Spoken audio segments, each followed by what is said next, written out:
and we are going to finish the third chapter and fourth chapter today. Our goal is to finish this entire Bhagavad Gita in this semester itself. But again, we will continue next semester even in depth, something like that, to understand. So let's quickly revise what we covered in the first and second chapter. So the first chapter, what we studied last week, is that in the battlefield. So this knowledge was given actually in the battlefield. It's not like in a classroom setup like how we are studying, and also it was such a great knowledge, the king of knowledge, but it was given in the middle of the battlefield. So there, as we understood in the very first chapter, Arjuna, who was asking Krishna to take his chariot between both the armies, because Krishna is Arjuna's close friend and cousin, and he was driving Arjuna's chariot. And there Arjuna could see all kinds of relatives in both the armies. So that's why he told Krishna that I can't fight here. So how can I counterattack with arrows? My teacher, who taught me how to shoot arrows, because his teacher was on the other side, Dronacharya. And my grandfather, Bhishma, how can I counterattack with him arrows, who is worthy of my worship? So that was Arjuna's situation. And then we studied in the second chapter, Krishna gave the Arjuna the knowledge that we are not the body, we are the soul. So we, I think, spent good amount of time in understanding about the soul. But one important question which Arjuna asked, for that we will study the answers given by Krishna, and then we'll go to the third and fourth chapter. So that question Arjuna asked, that first of all, Krishna gave the knowledge that we are not the body, we are the soul. So that's a very important scientific understanding we need to get from this Bhagavad Gita book. Because even in our very first lecture, if you remember, I was going through the material nature and then the spiritual nature. The material nature is earth, water, fire, air, space, mind, intelligence, and ahankara. All those things are all material nature. We understood very well about that. This material veil, this is a material veil which is made up of matter. So this earth, so everything is coming from earth. And we know that solid, liquid, gas, all the forms, like water is the liquid form and air is a gaseous form. So basically, earth, water, air, fire. So Bhumi, Apo, Analo, Vayu, Kam. So everything is made up of that. And our body is also made up of this matter only. So it's mainly carbon, hydrogen, nitrogen, oxygen. So these are mainly our body is composed of. So these are biomolecules made up of, and of course, all other elements are also there in our body.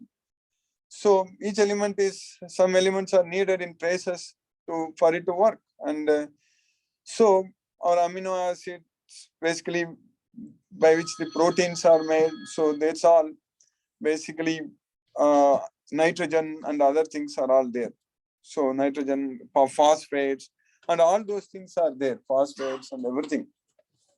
So that way our body, our bone is primarily made up of calcium. So we need calcium. So if you look at the periodic table, especially the first and second group, and then like the second period. So all the elements are very, very important in our body, but we are not that body. That's what we need to know. So we are understanding very clearly from this Bhagavad Gita that we are not that body. We are the soul. So that's a very important science Krishna gave Arjuna, that you are mourning for what is not worthy of grief. You are thinking everything in terms of bodies here. So you are saying that my grandfather or my teacher. So that's what is happening with us also. In general, everything we identify with the bodies only. But we understood very clearly that the body is changing. Body is not the same. So if you remember last week, I was giving on, I was saying that based on this Bhagavad Gita, the body what we had at the time of birth is not the same what we are having now. And the body which we will have at the time of death will not be the same with what we are having now. So that is the thing. This is very easy, very straightforward, very easy to understand. So at the time of birth, we had a body that is totally different now, whatever body we have. At the time of death, we will have body, and that will be totally different than what we are having now. So that way, the body is changing all the time. But there is something inside the body which is not changing. Still that feeling of I, the feeling of thinking like I am. So that is the soul. So that is the soul which is not changing. The soul is always inside the body. That's what we understood. But in the second portion of the second chapter, if you remember, the second chapter we can divide into two portions. So two portions means is actually basically three portions. I said three portions. So Rohit Prabhu, can you be a little bit this side, Prabhu? This one, just straight so that it will be, because it's at an angle. So just pause. Okay, no problem. So I think that should be okay. So the first portion of second chapter is about the soul, the understanding that we are the soul. We are not the body, we are the soul.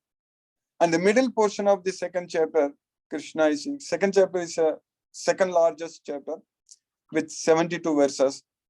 So where Krishna is teaching that, in the verse number 39, Krishna says that, Esate abhihita sankhye buddhi yoge tu imam shunu. That's what I was referring to you last week.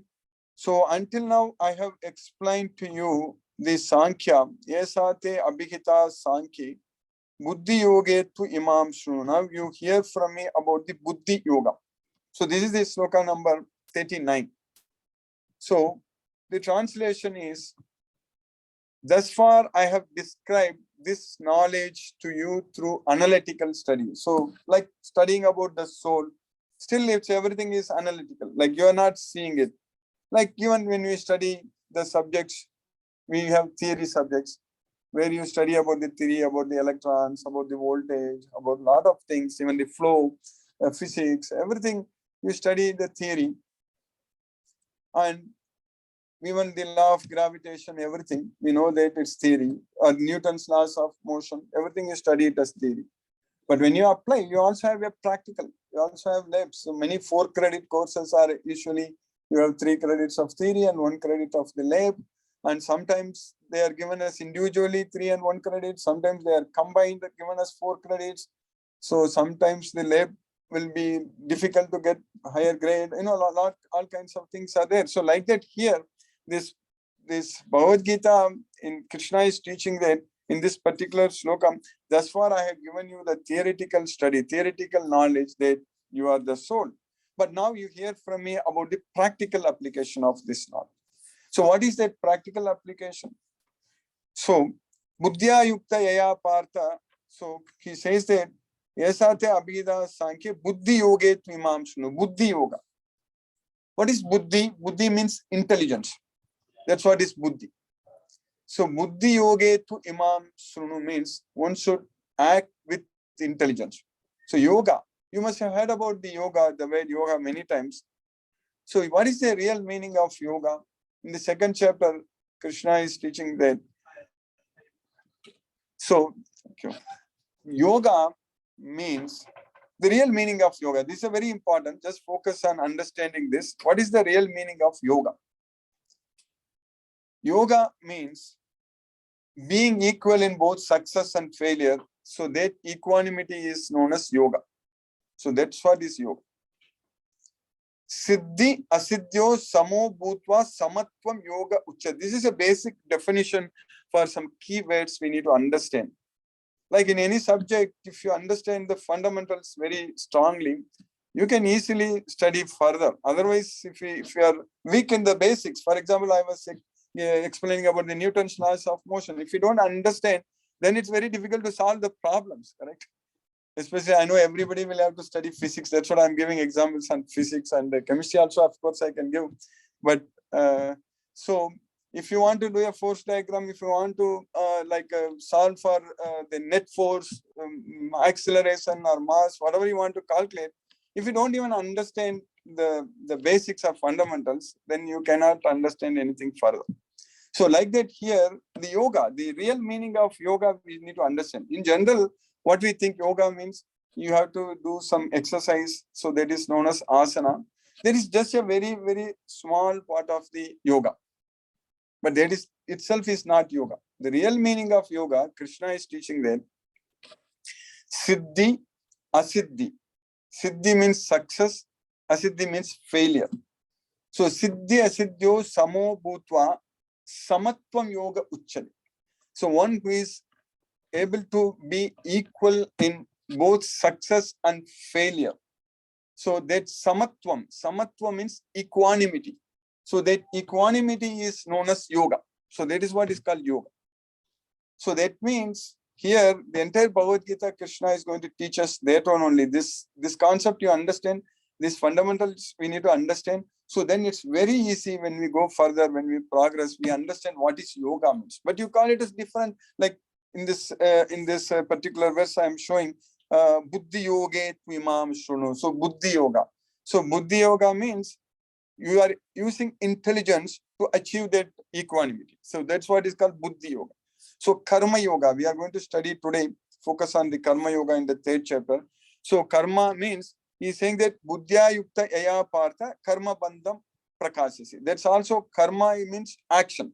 We need to understand again another keyword, karma. What is karma? Karma means action. So with our hands and legs or anything you do, so there is an action. So that is what is called karma. So again, what is karma yoga? You are acting, but not affected by the reactions, not affected by the results. So that is called karma yoga. So that means you are not attached to the results. When you will not be affected by the results? Only when you are not attached to the results. For example, if you are writing exams, midterm exams or final exams are coming, you are doing it. So that is an action. You are preparing for it, you are going and writing and putting efforts and doing all those things, that those actions you are doing. But if you perform that actions very nicely, if you prepare, you have all the right to perform those actions, activities. So that's what Krishna is saying, that you have a right to perform your duties. But if we think that those results, those grades belong to us, there only we are not performing yoga. So we have a right to write the exam. We have the right to prepare, right to do all those things. As soon as you come out of your exam hall, forget about it. Whatever comes, it comes. But we need to put our efforts to our level best. And then the results should not be, we should not be affected or attached to the results. That is the main thing. So that's what Bhagavad Gita is teaching us. So personally, for each of us, how is it going to help us? Of course, we are all doing all kinds of activities every day, correct? We cannot sit idle. So we can perform our activities to our level best with this knowledge, because our mind is very clear and we are not attached to the results. In the beginning itself, if you think that whether I will pass in this exam, whether I will get grades or what happens and things like that, then your mind itself is not stable. You can't even focus on writing your exams and you will become nervous and all such things. So that's what we need to understand, that buddhya yukta means if you act with intelligence, then karma bandham prakashasi. I'm focusing on this sloka a lot because each and everything we need to understand what is meant by karma bandham. So karma bandham means bondage. So karma bandham means bondage to work. We are all bound to work in this way, because everyone is forced to act. Why? Because we are attached to results. So that's what in the 3rd chapter we are going to study today.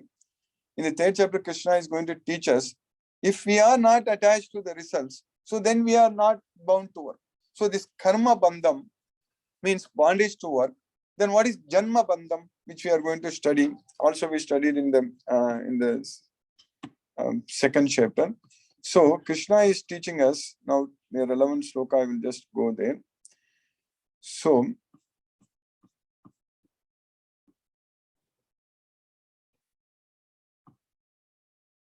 कर्मजं बुद्धियुक्ताहि पळं त्यक्त्वा मनीषिणः जन्मबन्ध विनिर्मुक्ता padam gachanti anamaya.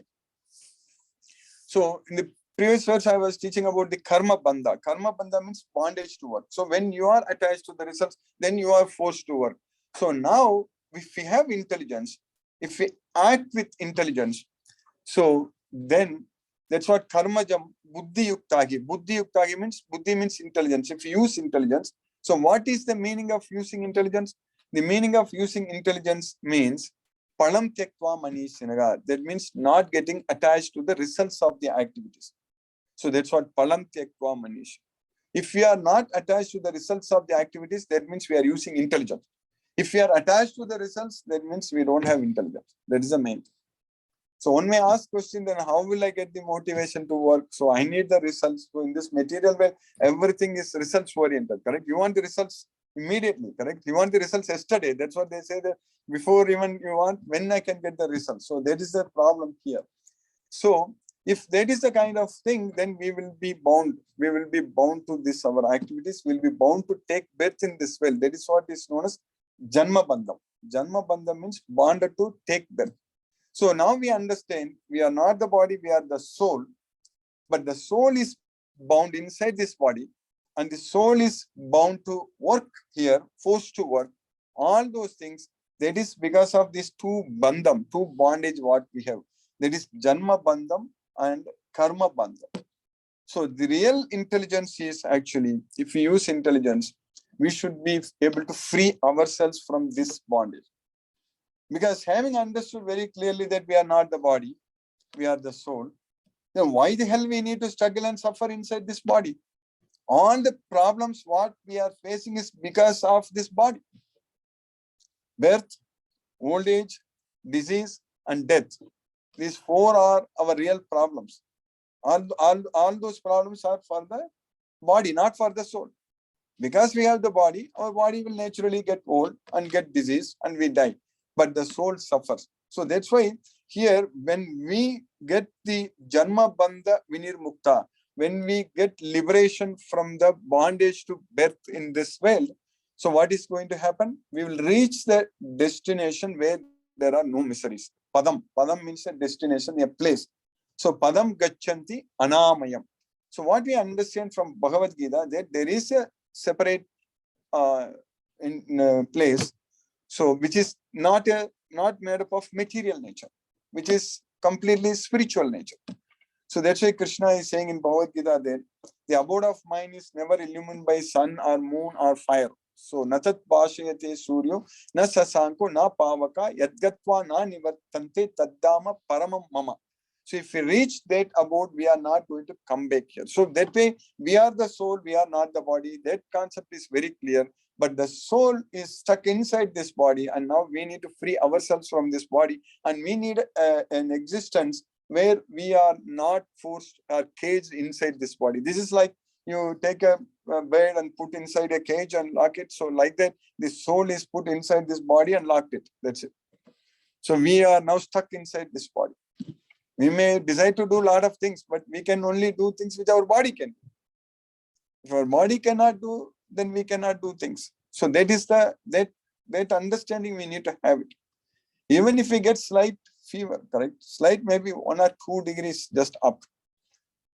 You can't even move around. We can't even walk around. We have to just, if temperature reaches 100 degrees Fahrenheit, correct?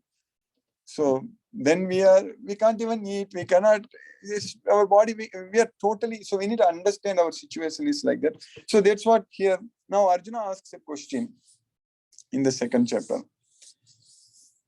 Like, how can I identify a person who is freed from this bondage?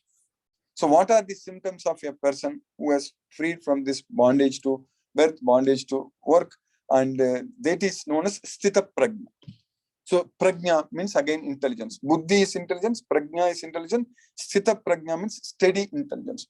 So that's what Arjuna asks a question in the sloka number 54 in this chapter. So that's where we stopped last week, and I will just go through from here from the 54.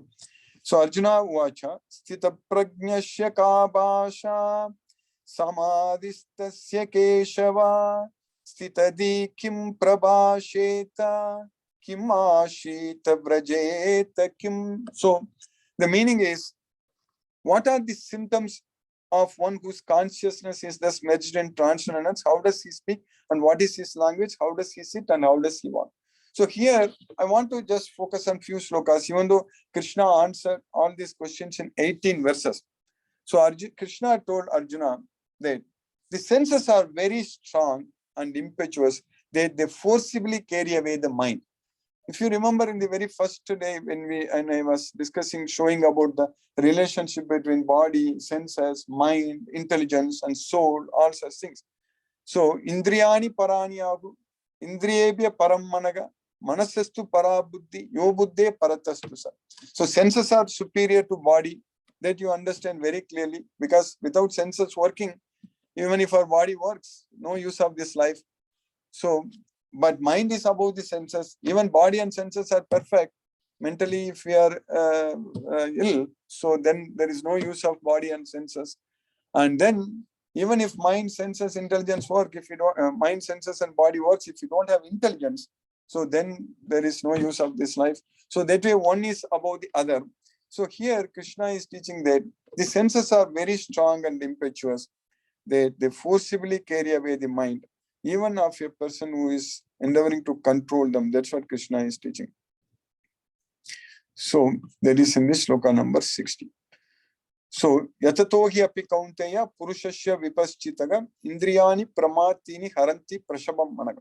The senses are so strong and impetuous, O Arjuna, that they forcibly carry away the mind, even of a man of discrimination who is endeavoring to control them. So what should be the goal of our life then here? We think that ourselves becoming this and that, all such things are our goal.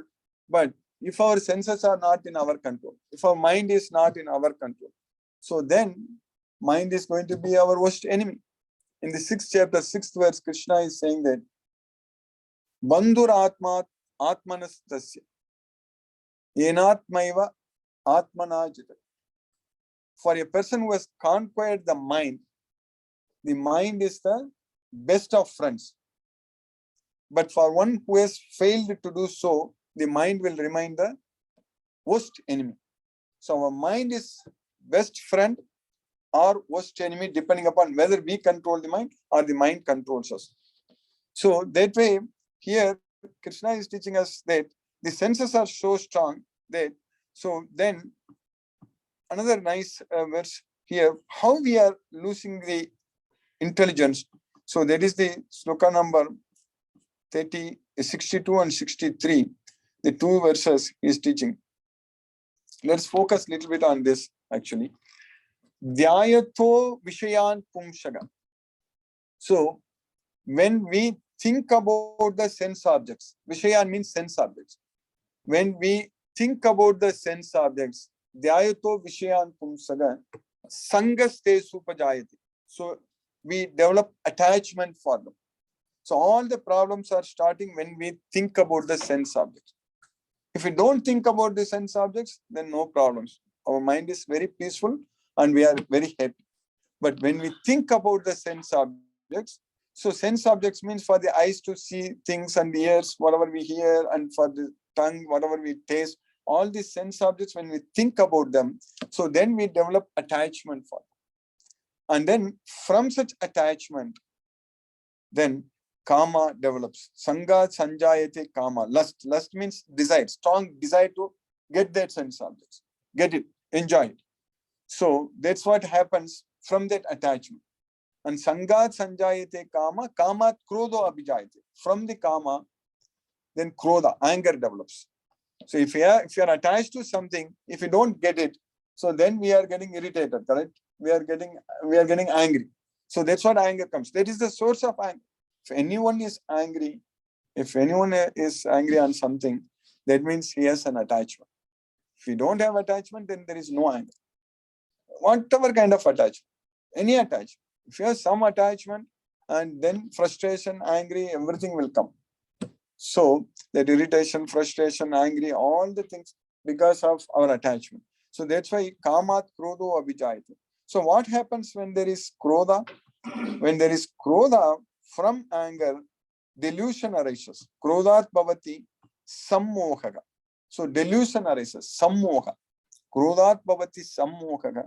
Sammohat smriti vibramana. So from delusion, memory is bewildered. Smriti vibhramaga. Memory is bewildered.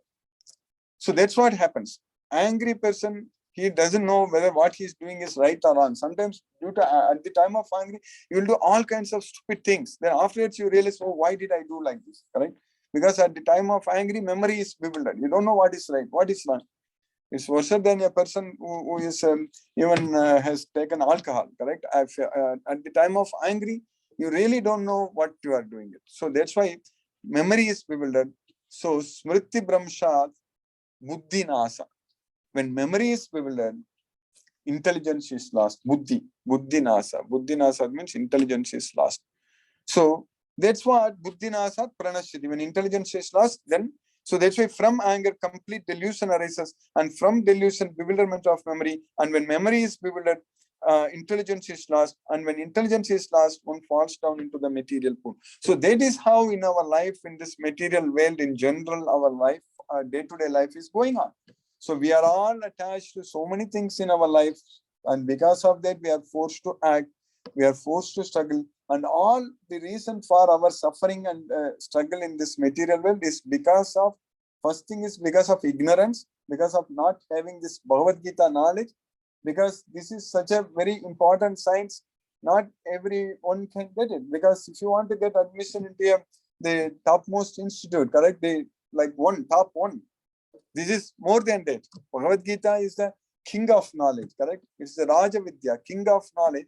So it is only 1 in 1,000 will endeavor for perfection. So we'll put attempts to get this knowledge. So we are that 1 in 1,000. So now this is an opportunity what we have got. So we should not let this go. That's what is very important. We cannot waste this opportunity. And it's going to help you a lot in the life. There is no doubt about it. Because I was introducing about myself in the first lecture. Like I got this knowledge when I was a student like you, like 30 years ago. So when I was studying my master's in IIT Bombay, MTech, I got this knowledge. And then I continued this and did a lot of research studying this during my PhD in IIT Madras. So even today, until today, this knowledge always helped me, even materially speaking, correct? Materially speaking, I'm having a good job, and whatever all these things are, whatever materially you want to achieve, I've achieved, correct? I not lost anything. That's what in one verse Krishna is saying, that you are not going to lose anything by putting this effort, but the gain is much more. But now it's very hard for me to imagine without this knowledge how the life is going to be. So this knowledge, you are not going to lose anything, but the gain is so much. Because we will be able to do, we'll get the motivation, inspiration, everything, energy, everything, because with this knowledge we are able to do. So that's why every day, morning I have class, lecture, evening I have lecture, every day. Only Sunday I didn't have anything. Now we started having Sunday also. So that too, I know today I was late, but I will make sure to be on time. So that we will actually grow this team, and we will identify those who are interested in this effort. See, it's very important that 1 in 1,000 I mentioned, correct? So 1 in 1,000 means, I know we are here almost 70,000 students, something like that I had, correct? So at least then how much? At least 70 should be here. If 70 are there, this should be full, correct? So our goal is to identify those 70. Definitely there are 70 are there. Just by going by the statistics given in this Bhagavad Gita. So that's what, even in IIT Madras also, we had a lot of very nice team at that time. Even now it is there.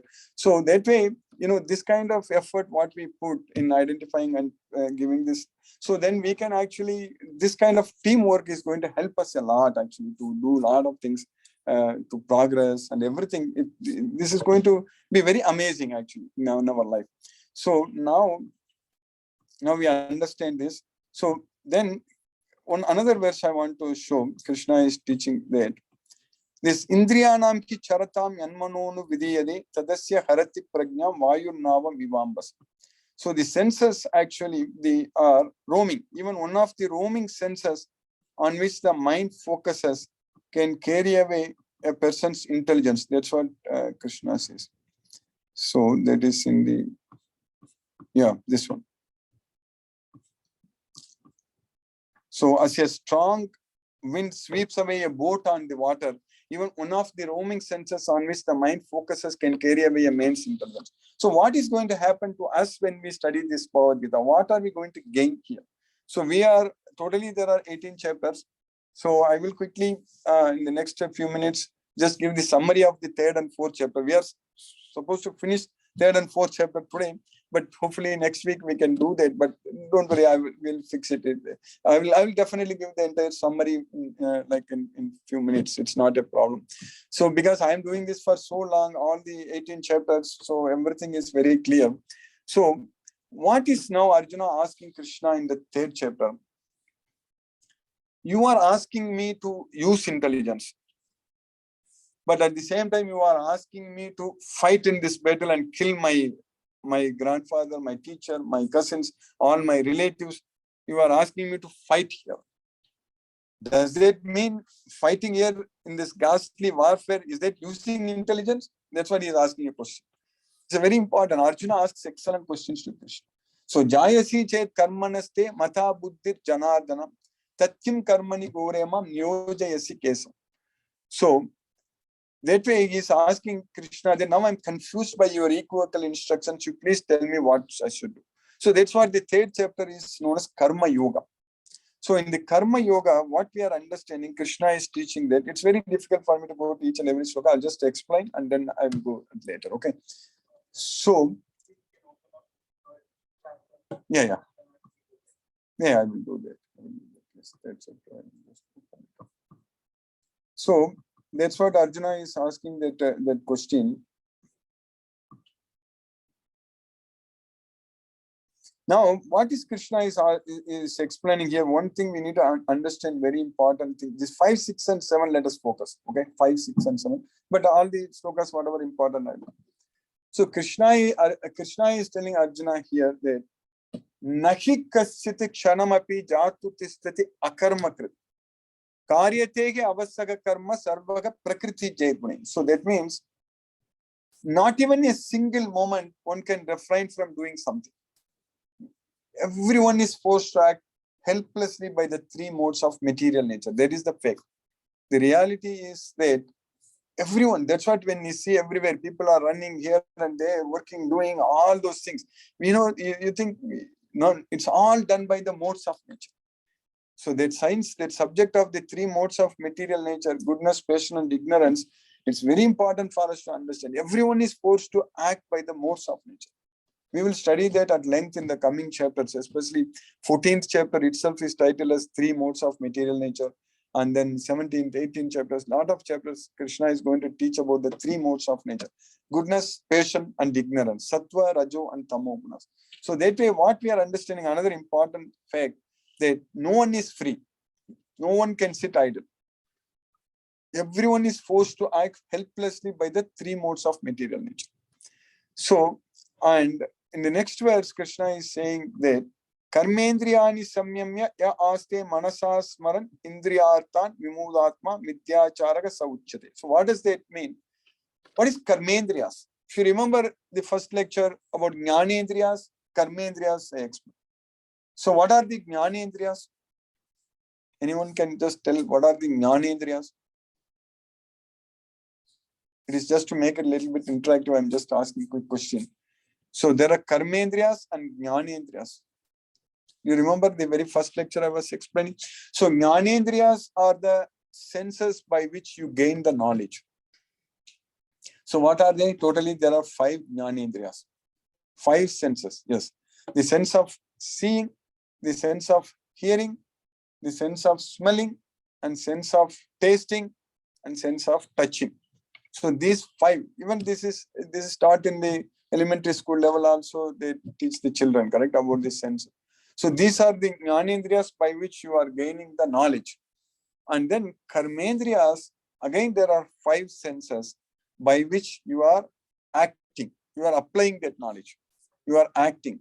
So, it is Jnanendriyas are sensory system. There is sensory nervous system, somatosensory system, through which it's all going into the brain, the knowledge.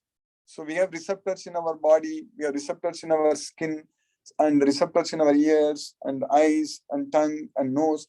All are different kinds of receptors, like mechanical receptors in our ears, and then photoreceptors in our eyes. So eyes will sense the photons which are coming, the lights which are coming, and then chemoreceptors in our tongue, and then mechanical receptors in our skin. So the touch receptors, all such things, different receptors. These are jnanendriyas. And then when you are acting, so it's coming from the brain, the instruction, what we are using our brain. So that is called, excuse me, motor nervous system. So motor nervous systems are karmendriyas. There is hands, legs, and then every part here in the face. So voice, you're producing voice, vocal cord, lips. You need to move everything, jaw, everything you need to move to make the voice, correct?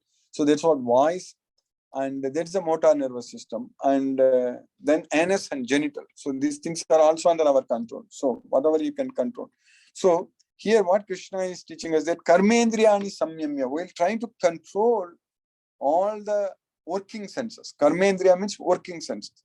We're trying to control, but still, aste manasas maran indriyatan. Still, if the mind thinks about the sense objects, then he's a pretender. That is not possible. So that's why in the next verse is saying that Krishna is teaching that in the next verse.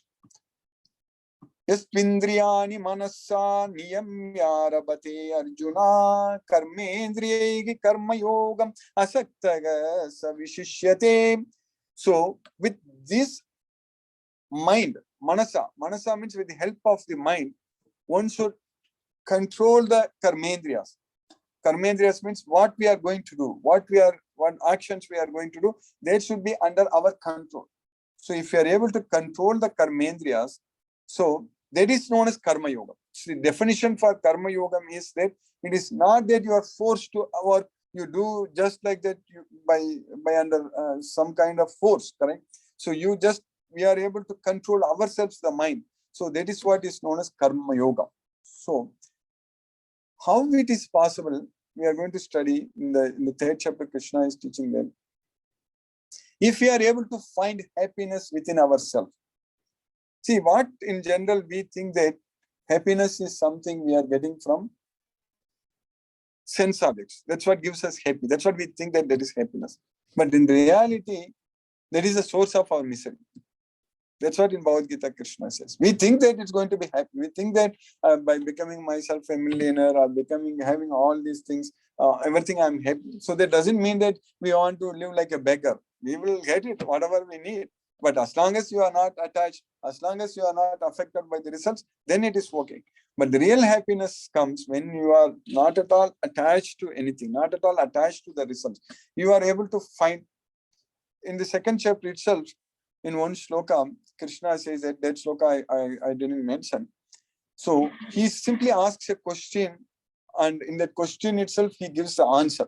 Answer is there in the question itself. Okay. So Krishna is asking in one line, asantasya kuta sukham. So what is asantasya means? When there is no peace of mind. Kuta sukham means where from happiness comes. When there is no peace of mind, where from happiness comes?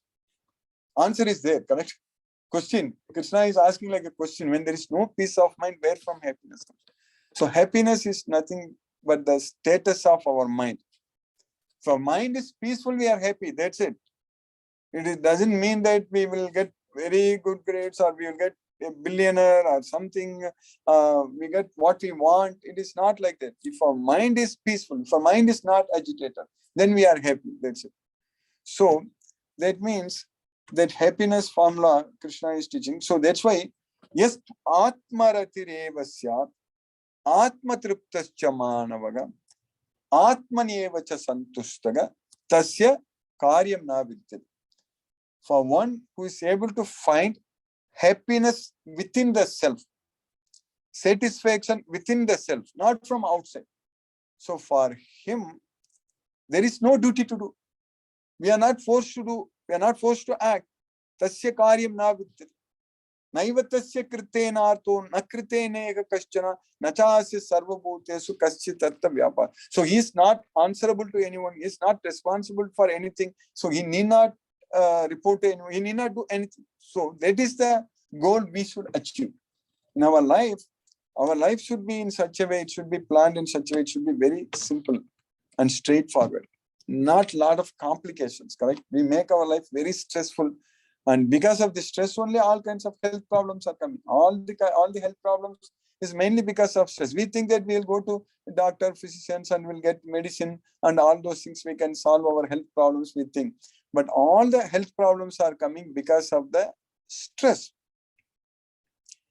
If we are not having any stress, we can avoid a lot of health problems. So that way, the real happiness comes when we are able to actually be satisfied with what we have.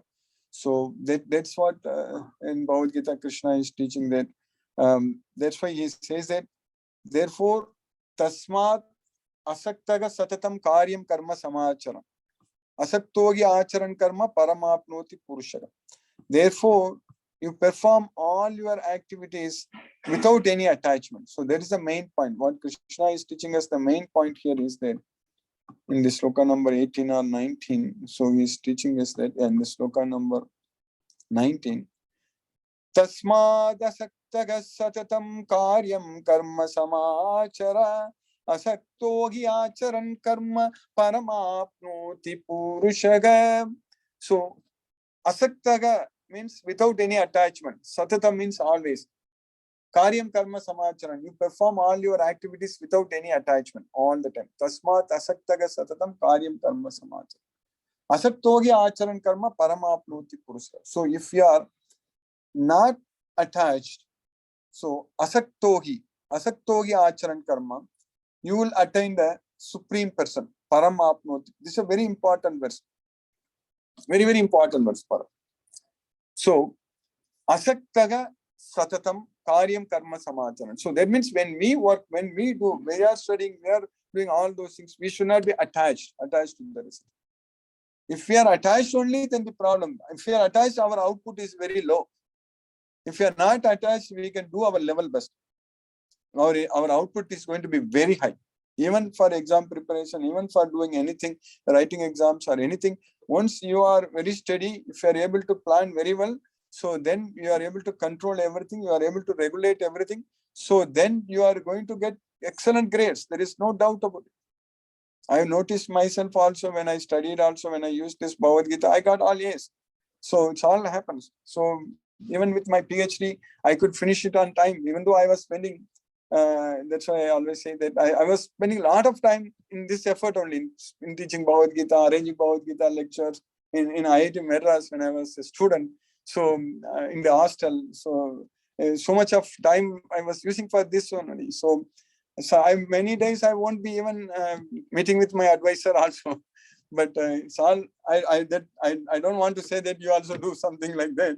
But what I'm trying to say is that Krishna's arrangement, mercy, with the knowledge of Bhagavad Gita, my work also I did good. I was doing a theoretical work, I developed my own code in CFD, create a code for the combustion, correct, for flame shape. You want to predict the flame shape and all. So you write your own meshing and everything you do and post-processing, and also did experiments, validating the data, all those things. A lot of work was there. It doesn't mean that it was not much like it was there. But what I'm trying to say is that when you are engaged in this kind of activities, you will get much more time. You will be able to do things. That's what I just want to, as an example, I want to say that I was able to finish in 3.5 years, able to publish very good international journal papers. These days it's a must-have international papers to get PhD degrees. But at that time I was able to get it very nicely. So I'm just trying to say that this knowledge is going to help us in many, many ways. So that's the main thing. So we need to now focus. I think for all of us, we have got an opportunity to to use this knowledge. And one of the important service actually is to service to ourselves, basically, is to first ourselves be very committed to this and studying and progressing and making this effort. So we need to have a very solid team to identify those 60, 70 persons who are endeavoring for perfection, correct? So that should be our goal. So if we are able to make that, so then that's going to be a very good success. So that's why asakto hi acharan karma paramapnoti purushagam. So that's what he says. But one question Arjuna asks here to Krishna in the 3rd chapter also. So he asks a question that I'll finish with that today, and then we will discuss again. Tomorrow we'll continue. Okay. So this question Arjuna asks, it's again very, very important question. Maybe we'll discuss that at length next week also. But he asks a very important question. There are two concepts which I want to teach. The one concept is that Krishna says that. So I will explain both of them here. So Krishna is bringing about the modes of nature very clearly here. So Krishna is teaching us that like prakrite kriyamanani gunahi karmani sarvasaga ahankara vimudatma kartaka miti manyate. So this is a very important verse I want to quote today. I want to explain a little bit. All the activities are carried out by the 3 modes of material nature. All the activities. But a person, a fool, vimuda means a fool. A foolish person, due to false ego, ahankara, thinks that he is the doer. I think that I am doing it, you are doing it. When I say something goes great, I did it, or something goes very bad, you did it. All those things, nobody did anything. Everything is done by the 3 modes of material nature. It's a very important science Krishna is teaching us. Prakrite kriyamanani gunahi karmani sarvasaga ahankara vimudatma kartaham iti manyate. So that means we should not be thinking like that at all. Every day, in each and every activity, we should be seeing that how the prakriti, how the 3 modes of material nature, they are acting. Same person does a great things, and also the same person does very bad things also. It's all depending upon what mode of nature is controlling him. Is it the mode of goodness, or the mode of ignorance, or the mode of passion? So that's why here the spirit soul, bewildered by the influence of false ego, thinks himself the doer of activities that are in actuality carried out by the 3 modes of material nature. They are done by the 3 modes of material nature. That's a very important thing. But Arjuna's question I will just show here. Arjuna is asking another very important question. So he asks that in the shloka number 36, verse number 36, Arjuna uvacha atakena prayuktoyam papam charati purushagam anichanapi varshneya baladiva niyojita. By what one is impelled to sinful acts. So that is prayuktoyam. Prayukta means impelled. Papam, sinful acts. Unwillingly, anichan. Unwillingly. So we know that it's a sin. I don't want to commit a sin, but still we do it. Every one of us will have that experience, correct? We don't want to do some things, but we are forced to do it. That's what Arjuna is asking. By what one is impelled to sinful acts unwillingly, as if engaged by force. Baladiva niyojitaga. That bala. See, what a very important technical scientific question this one, correct? So this is the answer. These are the type of questions Arjuna asked, and it's helping us. And we need to get the answers for these questions. So just we'll finish with that answer, and then we will continue next week. So Krishna is saying that Sri Bhagavan Vacham Kamayesha Krodayesha Rajo Guna Samudbhavaga Mahasana Mahapatma Vidyenam Migavairinam Mahasano Mahapatma. So that is Kama is the desire. So it is lust. Lust means here it's a desire. That's what is very important. Desire to enjoy. Desire to enjoy the sense objects. That's what is Kama. And when there is Kama, we already studied in the 2nd chapter, shloka number 63. What did we study? In the 62 and 63. Shloka number 62. There is Dhyayuto Vishayan Pumsaga Sangastesu Pajayate Sanga Sanjayate Kamaga Kamat Krodo Abhijayate. So from the Kama, Krodha, anger comes. So that's why Kamayesha krodha yesha. That is kama and krodha, lust and anger. So they are produced from what? Rajoguna. Rajoguna samudbhavaga. So that means if we are controlled by Rajoguna, so then kama and krodha are produced. So how the Rajoguna, how we will get controlled by the Rajoguna? First of all, if you have Rajoguna, then kama and krodha are going to be there. That means desires and anger, everything is going to come. So how we will come under the control of Rajoguna? In the 14th chapter, Krishna says that Rajo ragatmakam viddhi trishna sanga samudbhavam.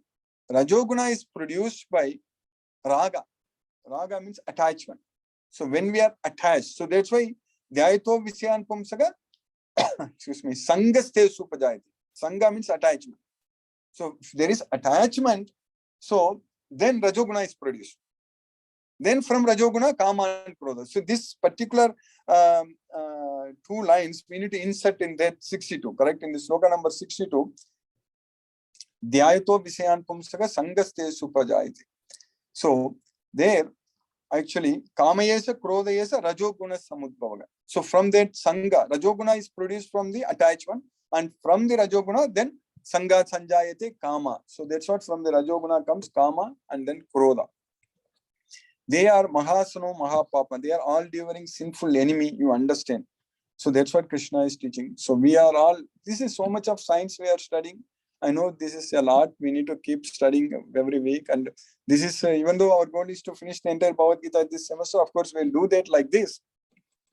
But we should keep studying, like I am doing it still for the last 30 years, still studying Bhagavad Gita only. And it's never ending, correct? It's the knowledge which is going to help us. So I'll stop now and we'll discuss any questions are there. So, excuse me. So, yeah, let me look at it in the chat.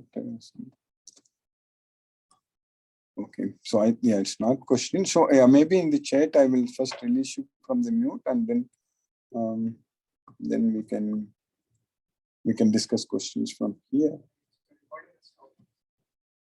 Oh, okay. Yeah, it said it's recording stop. That's fine.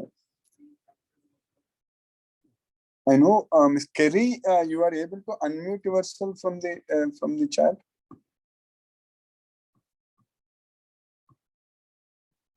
Yeah, I think you are unmuted, but I'm not able to hear. So that's what I'm thinking about increasing. No, it is full. Volume is. Huh? What is it?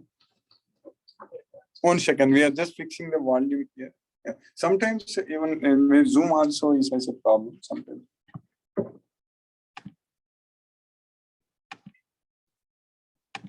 Oh, okay. Now you can ask a question. Yeah, Ms. Kerry, are you able to hear me now? Yes, I could hear before. Yeah, your voice is very clear now. I'm able to hear. So everything you could understand today? I don't have any questions right now. I need to do more reading before I can ask some good questions. Yes. Yeah. If you can, you have the Bhagavad Gita book with you or the online access for this? Yes. Okay, that's good. That's great. Okay, it's nice. We were able to join today, and we will, if you have any questions, then later on, or in the meantime, anytime you can get my contacts from Karan, or you can send me if you have any questions also. Thank you. Okay, thank you. Okay, yeah.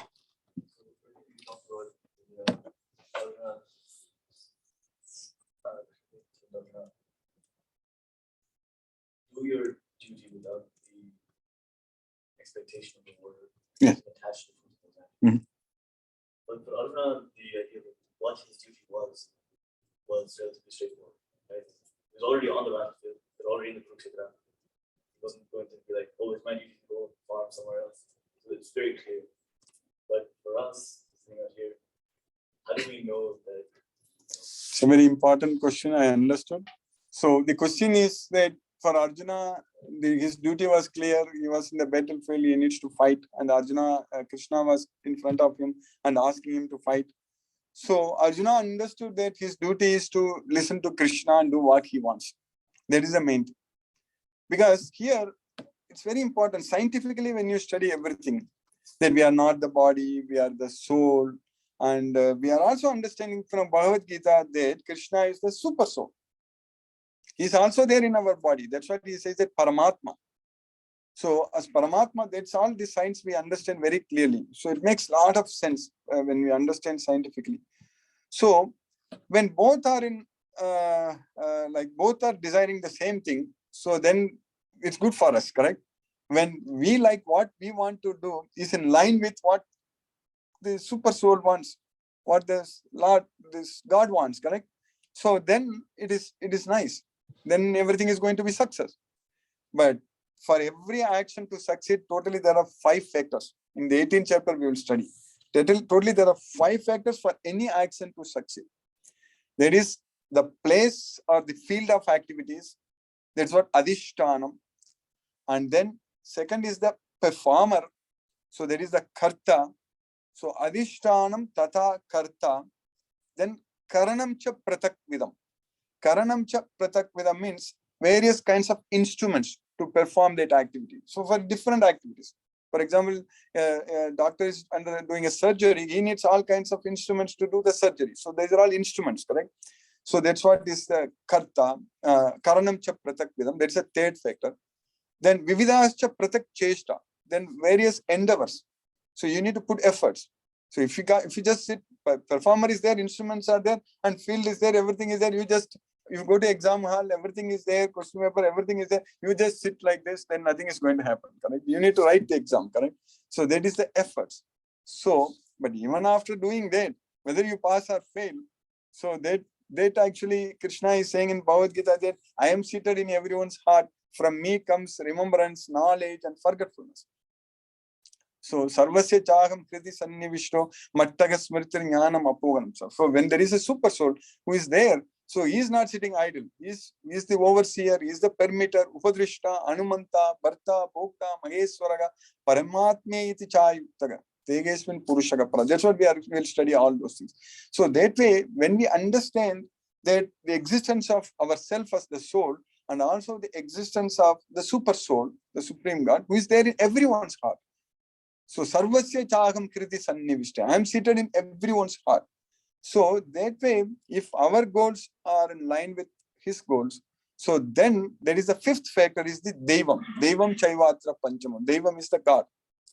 So these are all the 5 factors for all actions to succeed. So that what does that mean? Even if Devam wants, even if God wants, it may not succeed if we don't want. If we are not putting it, correct? So we cannot simply say that, oh, God, yes, everything he can do. But if I am not putting any efforts, so he cannot make us to put any effort. You understand that thing? Arjuna has got in the battlefield, he has got an option. At the end, Krishna told Arjuna that Vimirshevati asesena yatachasi tathakru. So being deliberate on this, I have given you the guhyat guhyatamam tara. So I have given you the most confidential knowledge. Now being deliberate on this, you do what you wish to do. So Arjuna decided to fight.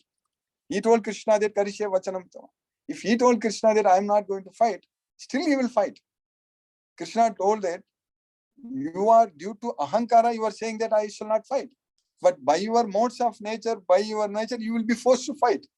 Yad ahankaram ashrityan nayokse iti manyase mityesa vyavasayaste prakriti swam niyokshasi. We need to understand that by force we are doing. So by force, by modes of nature. So now you decide to fight for me, or you will be forced to still fight.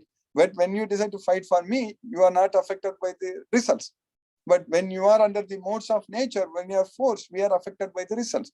So that way, for your question, I'll come back. What is our duty is actually, we need to have the knowledge. That's what we are here. The very important thing is that knowledge is the key.